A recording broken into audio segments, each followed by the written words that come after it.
अभी नाम 3 मैंने बताए थे, वो विद्यात्मक नाम, पारस, अमृत और काकल्बिष, और 2 और भी नाम है। ये पंचमुखी गायत्री है, इसके 5 चरण हैं, 3 विद्यात्मक हैं और 2 निषेधात्मक है। निषेधात्मक कौन से? एक का नाम है ब्रह्मदंड और एक का नाम है ब्रह्मास्त्र।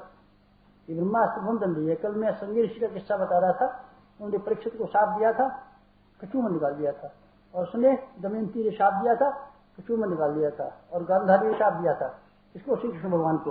कृष्ण अगर चाहो तो महाभारत न हो तो महाभारत नहीं होता, मेरे 100 बेटे मारे गए। विश्वामित्र की बात कर रहा था, गायत्री का चमत्कार देखा तो उन्होंने कहा भौतिक पदार्थों का कोई ठिकाना नहीं, भौतिक संपत्तियों के ऊपर कोई विश्वास नहीं, भौतिक धन कब तक रहेगा कह नहीं सकते, भौतिक शक्तियां कब तक काम देंगी कह नहीं सकते, लेकिन आध्यात्मिक शक्ति जो गुरु वशिष्ठ के पास है बड़ी जबरदस्त। इसलिए हमको इसी का अन्वेषण और अनुसंधान करना चाहिए। उन्होंने उसी दिन से अपने राजपाट का विश्वामित्र ने किसी और के हवाले कर दिया और स्वयं तप करने लगे। कौन? विश्वामित्र कौन थे? विश्वामित्र बेटे गायत्री के पीएचडी हैं। पीएचडी कौन कहते हैं? पारंगत है, विशेषज्ञ हैं। जब हम संकल्प बोलते हैं, आपको कोई संकल्प नहीं बताया, हमको वेद मंत्र के उच्चारण करने के स्वरूप है, विनियोग बोलना पड़ता है। विनियोग किसे कहते हैं? संकल्प कहते हैं। क्या बोलते हैं? हाथ में जल लेते हैं और ये संकल्प बोलते हैं। क्या बोलते हैं? गायत्री मंत्र सविता देवता विश्वामित्र ऋषि जपे विनियोग, हम विनियोग बोलते हैं। वेद मंत्र से पहले, किसी भी वेद मंत्र से पहले संकल्प लिखा रहता है जिसका नाम होता है विनियोग। हर एक वेद मंत्र के पीछे एक विनियोग लिखा हुआ आता है, संकल्प कहलाता है, बोलना होता है। हम बोलते हैं तो क्या बात है? फिर उसमें क्या बात है? इसमें यह बताया है जिसका पारंगत जो आदमी हुआ है, इससे पहले गायत्री मंत्र का पारंगत कौन हुआ है? गायत्री मंत्र का पारंगत एक आदमी हुआ है प्राचीन काल में, जिसका नाम था विश्वामित्र। पारंगत प्राप्त किया था, उसने सारे के सारे जीवन भर उसी की शोध, उसी का काम, एक ही काम पर लगा रहा, एक ही काम किया, दूसरा किया ही नहीं। बाकी ऋषियों ने तो ये भी किया, वो भी किया, विश्वामित्र ने और काम नहीं किया, एक काम किया कभी, और किसी ने किया शोध। किसी में बेटे पागलपन सवार हो जाता है, उसी जिंदगी में खर्च कर देता है तलाश करने में। बंगाल में हजारों धाराओं के रूप में गंगा जी बहती हुई देखी, फिर सोनपुर में देखी 2 मील चौड़ी, फिर इलाहाबाद में देखी। एक इंग्रेज आया था, हिलेरी नाम था, गंगा कहाँ से निकलती है जरा पता तो ला के देखें, गंगा कहाँ से निकलती है, गंगोत्री कैसी है, गोमुख कैसा है। गोमुख चलेंगे, कोई भी चला जा सकता है। उसके मन में आया पानी में से चलेंगे, पानी में कोई चलेंगे, तो पानी की एक नाव जेट बोट बना करके वो लाया था। गंगा सागर से उसने सफर गंगा में सीधा नहीं, उल्टा सफर करना शुरू किया। और हिलेरी हिंदुस्तान में 2 बातों के लिए मशहूर रहेगा। उसने एक तो एवरेस्ट चोटी पर चढ़ाई की तेन सिंह शेरपा के साथ, और एक उसने ये रिकॉर्ड, ये कीर्तिमान बनाया कि मैं गंगा सागर से उल्टी धारा गंगा को चीरता हुआ गोमुख तक कैसे पहुंच जाऊंगा। गोमुख तक पहुंचा हुआ यहाँ लाया था। ये जेट बोट हमने देखी थी। जेट बोट में क्या विशेषता थी? जेट बोट उल्टी चलती थी, उल्टी नहीं चलती थी, एक और भी विशेषता थी। जैसे पंख वाला पखेरू छलांग मारता है, ऐसे वो छलांग मारती उल्टी दिशा में। कोई चट्टान आ जाए, पत्थर आ जाए, कोई आ जाए, चीज आ जाए, ऊंचाई आ जाए तो छलांग मार के मिल जाती। यहाँ इस तरीके से हमने देखा, जैसे कोई आदमी आपने देखे होंगे दौड़ लगाने वाले आते हैं, खुद छलांग मार के चले जाते हैं, वो उल्टी दिशा में छलांग मारती थी। ऐसी नाव उस नाव पर सवार होकर के हिलेरी गंगोत्री चला गया, गंगोत्री से आगे चला गया, बस गंगोत्री से आगे जाकर के गोमुख के बीच में फिर नहीं जा सका।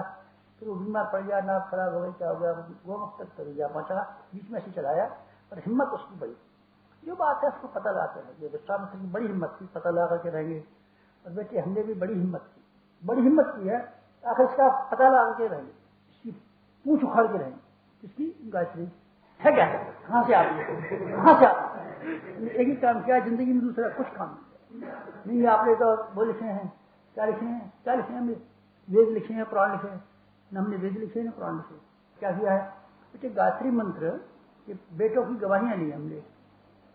असली बात किसी की मालूम करनी हो, असलियत किसी की, तो आप CID बन के जाना, उसके घर वालों से, बच्चों से मालूम करना, तो बच्चे सब बता देंगे हमारी मम्मी कैसी है, पापा कैसा, सब कच्चा चिट्ठा सुनना हो तो आप बच्चों को बस टॉफी खिला दिया कीजिए। तुम्हारे पापा घर क्या बजे आते हैं? अच्छा, तुम्हारे घर क्या हुआ था, मम्मी ने क्या बनाया था? कच्ची चिट्ठा लिया हुआ, बिल्कुल सही चिट्ठा, बच्चे बताए। हमने कहा गायत्री की कोई बात होगी और मान लो, उनकी बेटों की गवाहियां लेनी चाहिए। बेटों की गवाहियां लो। बेटे क्या है? गायत्री माता के 4 बेटे, 4 जिनको कहते हैं वेद, वेद माता, विश्व माता। वेद माता, नमो वेद माता, नमो विश्व माता। वेद माता गायत्री है, तो हमने कहा इन्हीं से पता लगा लेंगे, बच्चे सब असलियत बता देंगे। 4 वेदों को हमने पढ़ना शुरू कर दिया, पढ़ना शुरू कर दिया। गायत्री के संबंध में जो कुछ भी पाया हमने ढूंढा, हमारे पास संकलित है। अभी छाप दिया नहीं बेटे, वो तो बड़ी पुरानी किताब है, गायत्री महाविज्ञान कब की छपी है। गायत्री महाविज्ञान तो सब बेटे 30 साल पुरानी है। जो हमने अपने 24 प्रश्न कर लिए थे उस समय की पुरानी है। इसके बीच में अब तक जो हमने संकलन किया है वो हमारे पास जमा है। तो कभी छापेंगे, यहाँ बेटे हमारा मंत्र है, कभी छापेंगे। गायत्री महाविज्ञान से बहुत बड़ा बहुत बड़ी, उसमें धर्मशास्त्रों का उल्लेख है, इसमें उसका भी उल्लेख है। कहेगा हमने किया है, मतलब अधिकांश वो जो हमने किया है, 4 बातें और है। बिल्कुल सामान्य किताब है, असामान्य संकलन है। अभी हमारे पास कोई मौका मिलेगा फुर्सत होगी तो हम लिखेंगे और छापेंगे इसको, तो अभी तो मौका नहीं आया। वेद हमने किसके लिए किए? केवल हमने गायत्री मंत्र की महिमा को जांच पड़ताल करने के लिए किए। उसके जो पॉइंट थे, नोट थे, अच्छे मालूम पड़े, अच्छे लगे तो बहुत अच्छी बात है, तो बहुत अच्छी बात लिखते चले गए। फिर आ गया लोग छपा दें तो क्या है, इतना परिश्रम ही कर लिया, इतने इसके नोट्स ही तैयार कर लिए, इतनी मेहनत ही हो गई, तो अब रह क्या गया? जरा सी बात है, जरा सी उसमें टिप्पणी इधर का उधर और मिला दिया, नमक मिर्च और ठीक ठाक करके ठीक बना दिए, वेदों को छपने दे दिए, छप गए। वेद आपने लिखे नहीं बेटे, हमने नहीं लिखे। हमने तो केवल गायत्री मंत्र की शोध करने के लिए वेदों का अनुसंधान किया। उसकी शोध के चक्कर में वो लिख गए हैं, लिखे नहीं थे संकल्प पूर्वक, वो तो लिख गए हैं। पुराणों में गायत्री मंत्र की कथाओं के संबंध में देवी भागवत से लेकर के स्कंद पुराण तक में बड़े बड़े वर्णन आते हैं। देवी भागवत में सबसे ज्यादा वर्णन, इसमें गायत्री मंत्र के संबंध में। पुराणों को हमने इसीलिए पढ़ा बेटे, हमने इसीलिए पढ़ा तो पुराणों में गायत्री मंत्र के बारे में क्या क्या आती है, कथाएं क्या क्या आती हैं, हमने सब कथाओं को देखा, पढ़ा। हमने पुराणों के बारे में ढूंढते गए, निशान लगाते गए, मत लगाते गए, लिखते चले गए। उसमें अच्छा जो हिस्सा लगा बनता चला गया, छाप भी दिया। हमने क्या किया बेटे? कुछ नहीं किया। शोध के संबंध में ये किया है। और प्रयोग गायत्री मंत्र के संबंध में हमारे प्रयोग हुए, छोटे अनुष्ठानों से लेकर बड़े अनुष्ठानों तक। हमारा शरीर क्या है? ये बेटे एक लेबोरेटरी है। कौन सी? ये शरीर हमारा प्रयोगशाला। इस पर हम समय समय पर अनेक प्रयोग करते रहे और अपनी इसी लेबोरेटरी में तरह तरह के केमिकल्स और तरह तरह की चीजों को मिश्रण करके ये देखते रहे कि इसमें से क्या चीज बन सकती है, क्या चीज हो सकती है। सारी जिंदगी हमको अपने गायत्री मंत्र के प्रयोग और परीक्षणों को करते करते करते यहाँ आ गए हैं और अनुसंधान करते करते यहाँ आ गए हैं। तो आप हमको बता दी यहाँ बेटे, अब हम आपको बताना चाहते हैं। गायत्री मंत्र का एक भाग वो था जो हमारे एक गुरु ने बताया, मालवीय जी ने हमको बताया। मालवीय जी ने क्या बताया आपको बेटे? मालवीय जी ने हमको केवल महात्म तो बता दिया था, हमने आपको महात्म बता दिया। गायत्री महाविज्ञान में लिख दिया है, जो अभी हम कह रहे थे। गायत्री अमृत है, कल्पवृक्ष है, पारस है, बीमारियां दूर कर देती है, बुखार अच्छा हो जाता है, नौकरी में तरक्की करानी चाहिए। गायत्री मंत्र का जप करने से बेटे पैदा हो जाते हैं। हमने गायत्री चित्रावली की पुस्तक में सब लिख दिया। कौन सा? सब छाप दिया है। देखिए ये इसके बच्चा पैदा हो रहा है, देखिए ये रुपया में बरस रहा है।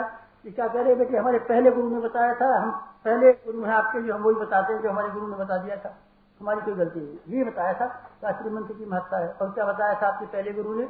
हमारे पहले गुरु मालवीय जी ने गायत्री मंत्र की महत्ता बताई थी एक, और क्या बताया था? और उसका क्रिया योग बताया था। क्रिया योग किसे कहते हैं? जप करने की विधि, ध्यान लगाने की विधियां सब उन्होंने बताई थी। ये उंगली काम में नहीं जाती है, उन्होंने बताया था। और 3 उंगलियों से जब कहते हैं बेटे, हम सबको वही बताते हैं। माला का जो दाना चक्र नहीं घुमाते हैं, इसको इस तरीके से घुमाते हैं, उन्होंने बताया था, हमने आपको बता दिया। ये क्या चीज बताई थी उन्होंने? हमको क्रिया योग बताया था, हमने आपको क्रिया योग बता दिया। सब मालवीय जी का शिक्षण हमने सब अक्षर से आपको बता दिया है। अब हमारी कोई गलती नहीं। तुम्हारा जी फिर कुछ और बाकी रह गया था बेटे, कुछ और बाकी रह गया था। और क्या रह गया था? जब दोबारा गुरु आया हमारा 15 साल की उम्र में, तब उसने क्या काम किया? तब हमारी क्रिया योग वाली, बालकपन वाली उपासना में प्राण भर दिया। प्राण क्या होता है? प्राण बेटे उसे कहते हैं, माँ के पेट में जब बच्चा आता है तो शुरू में पहले महीने में ऐसे बैठा रहता है, चुपचाप, प्राण नहीं होता कोई खास जिंदगी नहीं। फिर जब बड़ा हो जाता है तब उसके भीतर प्राण पैदा होता है। क्या करता है? प्राण जब भीतर बच्चे के आता है तब वो माँ के पेट में लात मारता है और ऊपर से गड़बड़ी फैलाता है। और जब ज्यादा प्राण आ जाता है तो क्या कहता है? मम्मी अब हम नहीं रहेगी, इसमें से हम बाहर निकलेंगे। मम्मी को हैरान कर देता है, परेशान कर देता है, खून खच्चर कर देता है। और जब प्राण आ जाता है तो तोड़ करके माँ का पेट बाहर निकल पड़ता है। होता है ये बेटे, उसे कहते हैं जिसको हम प्राण कहते हैं। मुर्गी का अंडा जो होता है, अंडा जब पहले दिन आता है ऐसा बैठा रहता है चुपचाप चुपचाप, और जब उसमें प्राण आता है तब आप उसको छुइए, कांपना शुरू कर देता है। अंडा जब पकने को होता है तो कांपता रहता है, उसमें थरथराहट हो जाती है, और थरथराहट हो करके जब उसमें ज्यादा प्राण आ जाता है तब बेटे फिर उस अंडे के छिलके से बच्चा भीतर से कहता है, अब भाई साहब अब आप हो जाइए होशियार। क्या करेंगे आप? हम आपको तोड़ेंगे, तोड़ेंगे, तोड़ करके अपनी कलाइयों के बल से तोड़ता है। कौन तोड़ता है? अंडा। कब तोड़ता है? जब उसमें प्राण आ जाता है तब आप जब अंडा पैदा होता है तो लकीर पड़ती चली जाती है, आप देख लेना, क्रैक पड़ती है उसके अंदर से, क्रैक दीवार जब ऐसे कटती है उसको क्रैक पड़ती जाती है और दीवार फटती जाती है और वो अंडा से बाहर आ जाता है। ये कौन है? ये प्राण है। प्राण से क्या होता है बेटा? प्राण अगर नहीं आएगा तो अंडा सड़ेगा, तो प्राण अगर नहीं आएगा तब पेट का बच्चा मरेगा। प्राण की शक्ति, प्राण की शक्ति से जीवन आता है। तो ये क्या कह रहे हैं? ये बेटे मैं ये कह रहा था, गायत्री मंत्र का कलेवर तो हम बन के तैयार हो गया था। कौन सा हो गया था? कलेवर। कलेवर वो तैयार हो गया था जो मुझे मालवीय जी ने पहले कलेवर बना दिया था। क्यों बना दिया था कलेवर बेटे? इसलिए बना दिया गया था कि औरतों को जब बच्चा होने वाला होता है तो पहले से बच्चे के लिए फ्राक, चड्डी, वो लाट टपकने वाला फल सब बना के ले लिए। अरे बाबा अभी टाइम भेजिए तो बच्चा दे रहे, ऐसा होगा हमारे, जो होगा उसको खत्म कहां से सीखेंगे? बताइए जरा। बच्चा तुरंत पैदा होगा, वो खाना भर देगा, टट्टी करेगा। अब बताइए उस वक्त आप हमसे कहेंगे कि लाइए इसके लिए सी करके कपड़े लाइए, तो हम कहां से लाएंगे? इसलिए हम पहले तैयार कर लेते हैं। पहले तैयार करने का क्या होता है? ये है बेटी क्रिया योग। क्रिया योग किसे कहते हैं? क्रिया योग उसे कहते हैं जो हमने आपको सिखाया। हमने आपको सिखाया था क्रिया योग। क्रिया योग उसे कहते हैं जिसमें आदमी को जानकारी दी जाती है, उसकी पहले तैयारी कराई जाती है। मालवीय जी ने हमको तैयारी कराई थी, उसको कलेवर दिया था। आपको हमने कलेवर दिया है। कलेवर किसे कहते हैं? क्रिया योग को कहते हैं। क्रिया योग किसे कहते हैं? क्रिया योग बेटे जप करने को कहते हैं, प्राणायाम को कहते हैं, माला घुमाने को कहते हैं, अक्षर छोड़ने को कहते हैं, हाथ जोड़ने को कहते हैं, धूप जलाने को कहते हैं, धूपबत्ती जलाने की क्या चीज है? ये बेटे क्रिया योग है। क्रिया योग से क्या मतलब? क्रिया योग से मतलब ये है कि वो शक्ति जब आएगी तब क्या करना पड़ेगा? हम रखेंगे कहाँ? इस्तेमाल कैसे करेंगे? तरीका क्या है? तरीका क्या है? तरीका जो होता है क्या से होता है बेटे? क्रिया योग कैसे कहते हैं? क्रिया योग बेटे ऐसे कहते हैं कि अक्षर से, शाही से लिखते हैं, कलम से लिखते हैं, अक्षर लिखे जाते हैं। ये क्या है? ये क्रिया योग है। क्या लिख रहे हैं? चिट्ठी। कैसे लिख रहे हैं बेटे? हम ऐसे लिख रहे हैं, कागज के ऊपर शाही में दवात में कलम बोलते हैं और डुबोते हैं और उससे ऐसे अक्षर बनाते रहते हैं, उंगलियां बना करके लिख देते हैं। ये क्या है? क्रिया योग। तो गुरुजी मैं कलम ले आऊं तो जैसे आप अंग्रेजी में संस्कृत में लिखते हैं मुझे भी लिखना आ जाएगा? ये बेटे तेरे क्रिया योग सीखा है। एक और रह गया इसका, कैसा रह गया? वो है ज्ञान योग। ज्ञान योग और क्रिया योग दोनों जब तेरे हो जाएंगे तब लिखना आ जाएगा। मतलब जी तो मेरे पास वो तो है, टाइप तो है बेटे, पर पढ़ा नहीं। पढ़ने की न पढ़ने की वजह से तेरा चिट्ठी लिख नहीं सकता। क्या करना पड़ेगा? ज्ञान योग जिसको हम कहते हैं क्रिया योग के साथ में ज्ञान योग का सम्मिश्रण हो जाता है तो एक बात पूरी हो जाती है। दोबारा हमारा जो गुरु आया, जो 15 वर्ष की उम्र में, जो हमारा बॉस जिसको मैं कहता हूँ, मास्टर जिसको मैं कहता हूँ, उसने मुझे गायत्री मंत्र का वो हिस्सा बता दिया, उसने प्राण भर दिया, जीवन भर दी, प्राण भर दी, जीवन भर दी। बस फिर वो चमत्कार दिखाने लगी, फिर वो गायत्री शक्तिमान हो गई, फिर वो जीवंत हो गई और फिर वो चमत्कार दिखाने लगी। तो आप उसे बताएंगे? हाँ बेटे उसे बताऊंगा मैं। अब आपको उसी को बताऊंगा। क्या बात बताऊंगा? त्रिपदा, 3 चरण वाली है। क्या क्या 3 चरण है बेटे? इसमें 3 शक्तियां ऐसी हैं, 3 विचारणाएं ऐसी हैं, 3 संवेदना, 3 भावना ऐसी हैं कि अगर आप अपने क्रिया योग के साथ में इनको मिला ले तो गजब हो जाए, चमत्कार। कौन कौन सी क्रिया है? बस यही मैं बताना चाहता हूँ आपको कि वो कौन कौन सी विशेषता और कौन कौन सी चीजें हैं जिसको भावनात्मक दृष्टि से अगर आप मिला लें तो मजा आ जाए। मैं एक बात बता दूं आपको कहने से पहले, अध्यात्म जो है आदमी के चिंतन से संबंध रखता है, भावना से संबंध रखता है। चेतना जो है हमारी वो है जो विचार से संबंध रखती है। और ये हम 2 हिस्सों में, एक हमारा शरीर है जो मिट्टी का है। भगवान और अध्यात्म का जो भी हिस्सा है, जो भी उसकी लाभ और हानि है, वो हमारी अंत चेतना संबंध रखती है, अंतःकरण संबंध रखती है, हमारी क्रिया से संबंध रखती है। क्रिया तो मिट्टी की है बेटे, जो भगवान क्रिया से संबंध रखता है वो असली भगवान नहीं है। असली भगवान वो है जो हमारी भावना से संबंध रखता है। असली भगवान और असली भक्त जब मिलेंगे तब क्या होगा? तो बेटे भाव संवेदनाएं, भावनाओं का उभार शुरू हो जाए। और नकली भगवान और नकली मनुष्य मिलेगा तो बेटे ऐसा हो जाएगा। नकली भगवान कैसा है? पत्थर का, और नकली भगत हड्डी का, और नकली भगत की नकली भगवान की भक्ति कैसे होगी? नकली भगवान की भक्ति बेटे सामान की होगी। सामान तो है ना, नकली भगवान सामान का बनाया हुआ, और नकली भगत सामान का बनाया हुआ, पदार्थ का बनाया हुआ, और नकली भक्ति सामान की बनाई हुई। सामान क्या होता है? चंदन, फूल, आरती, धूपम, नैवेद्यम समर्पयामि। ये क्या कर रहे हो महाराज जी? जैसे भगवान की पूजा कर रहे हैं, तो स्थूल पूजा है। स्थूल पूजा किसके लिए होती है? सूक्ष्म पूजा के लिए। सूक्ष्म पूजा किसे कहते हैं? जिसमें हमारी भावनाएं, जिसमें हमारी विचारणाएं, जिसमें हमारी आस्थाएं, जिसमें हमारी निष्ठाएं, जिसमें हमारी संवेदना का स्पर्श होता है भगवान से। भगवान का स्पर्श आंखों से नहीं हो सकता, आंखें मिट्टी की, और वो जो भगवान दिखाई पड़ेगा, इसकी शक्ल वाला भगवान मिट्टी का हुआ। चेतन भगवान दिखाई नहीं पड़ सकता, प्रेम दिखाई नहीं पड़ता है, क्रोध दिखाई नहीं पड़ता है, चरित्र दिखाई नहीं पड़ता है, संतोष दिखाई नहीं पड़ता है, शांति दिखाई नहीं पड़ती। संवेदना है, दिखाई क्या पड़ेगी? भगवान एक संवेदना है, दिखाई क्या पड़ेगा? नहीं सब भगवान को हमने देखा है, भगवान को कोई किसी नहीं देखा, भगवान कोई नहीं देख सकता। भगवान को अनुभव किया जाता है किस रूप में? संवेदना के रूप। संवेदना के रूप में किया जाता है। वो संवेदनाएं असली भगवान की जब आती है तो केवल संवेदना के अलावा किसी रूप में नहीं आएगी। ध्यान रखना। नहीं महाराज ये सपने में दिखा, सपने में भी दिखा, वो तो खिलौना दिखता है बेटे। हमारे विश्वास और हमारे विचार जो है कोई दिखाई पड़ जाते हैं हमको। गणेश जी दिखाई पड़ता है बेटे, गणेश जी है तो हिंदू है इसलिए दिखाई पड़ता है। वो तो हिंदू न होता मुसलमान था, इसलिए गणेश से नहीं दिखाई पड़ते, इसलिए अल्लाह ताला दिखाई पड़ते। महाराज जी उनकी लंबी पूंछ, लंबी जो थी वो नाक का करके उसकी ताली बन जाती है। महाराज जी क्या मामला? गणेश जी फिर अल्लाह मियाँ कैसे जाते हैं? अल्लाह मियाँ इसलिए जाते हैं कि तुम मुसलमान। गणेश जी कैसे नहीं? गणेश जी तेरी कल्पना है और है क्या? महादेव ऐसा नहीं होता, कोई महादेव नहीं होता। ये तो बड़ी कल्पना है कि हमने गढ़ ली अपना ध्यान निकाल करने के लिए, जब तक कोई शक्ल नहीं है। संवेदना है। जब मेरा भगवान और मेरी गायत्री माता 3 चरण वाली मेरे भीतर आई और उसका गायत्री का प्राण मेरे भीतर आया, तो 3 चीजें लेकर के आया। एक चीज मैं आपको आज बताऊंगा, 2 चीजें कल बताऊंगा। एक चीज क्या बताएंगे? एक चीज आई बेटा मेरे भीतर श्रद्धा। श्रद्धा श्रद्धा श्रद्धा कैसे कहते हैं? श्रद्धा हमारी जीवात्मा की सबसे बड़ी शक्ति, सबसे बड़ी शक्ति श्रद्धा।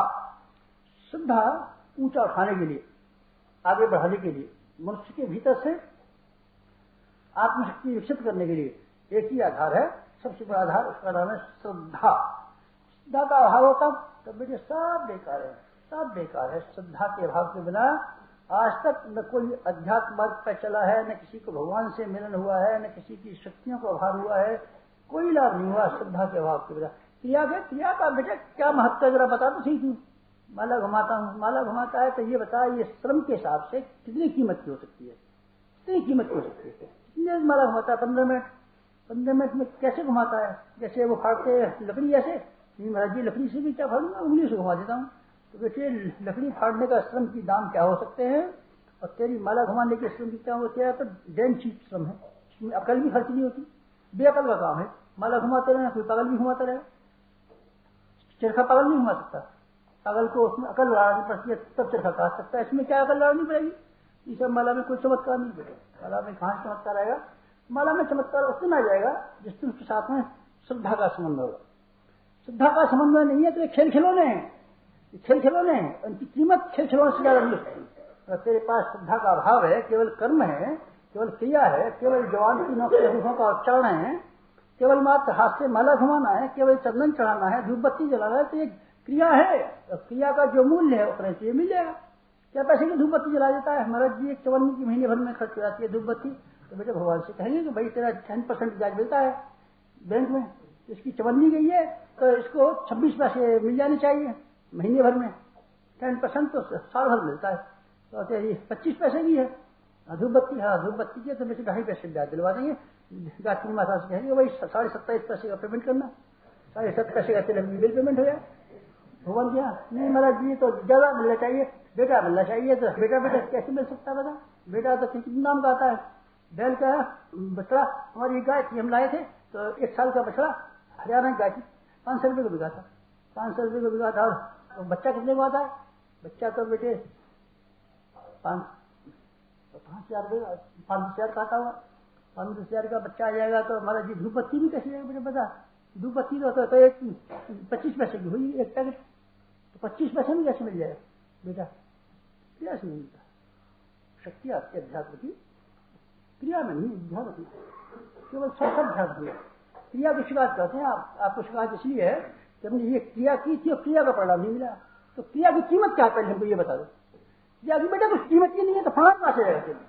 क्रिया की कोई कीमत नहीं। जीव के नोक से बोले हुए हरीफों की क्या कीमत हो सकती है जरा बताना। जीव की नोक से बोले हुए हरीफों कोई कीमत नहीं। सारे दिन बक बक बक बक कहते रहते हैं रेलगाड़ी में वो भीख मांगने वाले बक बक करते रहते हैं, और जाने कौन कौन तमाशे बाजीगर वाले सवेरे से बक बक करते रहते हैं कि मरे 13 रुपए 2 रुपए। जीव की क्या कीमत है? जब हम जीव की रोक से राम नाम कहते हैं, राम नाम कहता है तो तेरी मर्जी है, सीताराम कहता है तो तेरी मर्जी है। जीव की रोक से बेटा कोई बनता बिगड़ता नहीं है। शक्ति कहां से आती है? शक्ति वैसे अंतःकरण में से आती है। अंतःकरण में से आती है। अंतःकरण किसे कहते हैं? वहां अध्यात्म की सबसे बड़ी शक्ति का नाम है श्रद्धा। श्रद्धा की शक्ति तो ये बताता हूँ। देख अब मैं श्रद्धा की शक्ति बताऊंगा, भगवान की नहीं बताऊंगा, श्रद्धा की बताऊंगा। श्रद्धा की भक्ति बताऊंगा। मीरा ने के पास एक पत्थर का टुकड़ा था। एक संत कहीं से आ गए और उन्होंने मखौल में, बेचारी भोली वाली थी, लड़की 12 वर्ष की, भगवान हमको चाहिए। बाबा जी ने कहा हम भगवान दे देंगे। अच्छा तो आपके पास भगवान है? हाँ हमारे पास है, आप हमको दे दीजिए। उन्होंने झोले में से निकाल करके मीरा के हाथ में एक पत्थर का टुकड़ा दे दिया। पत्थर का टुकड़ा दे करके मीरा ने सर से लगाया, यही भगवान है? हाँ यही भगवान है, ये भगवान है। तो मीरा ने ये पूछा, बेचारी भागती बोली इनका क्या नाम है? इनका नाम है गिरधर गोपाल। अच्छा गिरधर गोपाल। मीरा ने इसलिए पूछा, नो सुना है भगवान से कोई रिश्ता बनाना पड़ता है, इनके साथ में क्या रिश्ता बना लूं? तेरे मना रहे सो बना ले, तुम्हारा सहायक स्वामी सखा समझ के नाथ हमारे, जो चाहे सो बना ले, सोई रिश्ता मान लेगा भगवान।